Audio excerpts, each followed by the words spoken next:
In today's video, I'm going to teach you how to change your name in Miro, the online whiteboard. Whether you're new to Miro or have been using it for a while, there might come a time when you need to update your profile name, whether it's due to a recent name change or simply a preference update.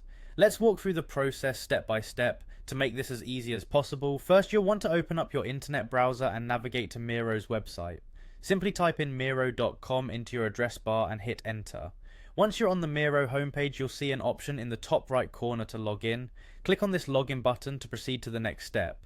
The login page gives you a couple of different options. You can choose to sign in using your email address, or if you prefer, you can use your Google account. If there's an option that works better for you, perhaps based on convenience or security preferences, go ahead and choose it. For this guide, let's proceed with the email option since it's a common choice for many users. After selecting to continue with email, you'll be prompted to enter your credentials.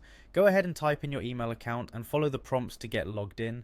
Once you successfully log in, you will be taken to your dashboard. This is where you manage all your boards and team projects. Now let's shift our focus to the top right corner of your Miro dashboard. You'll spot an icon or perhaps a picture that represents your account. Clicking on this icon will open a drop-down menu. From this menu, you need to select Profile. Clicking on Profile will redirect you to sort of a personal details page where you can manage various aspects of your user account, including your name. Here you can now edit your name. It's probably set to your current name or perhaps something you might have used before. Just click on your name and it should allow you to type in a new one.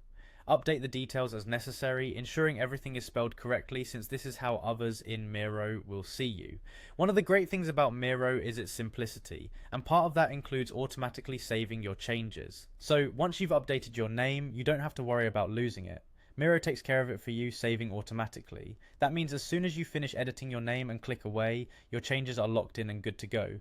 And that's it, you've successfully changed your name on Miro. Now when you collaborate on any whiteboards or interact within the Miro environment, this new name will appear to your colleagues and team members. Thanks for tuning in, and I hope this guide has been helpful in updating your Miro profile name with ease.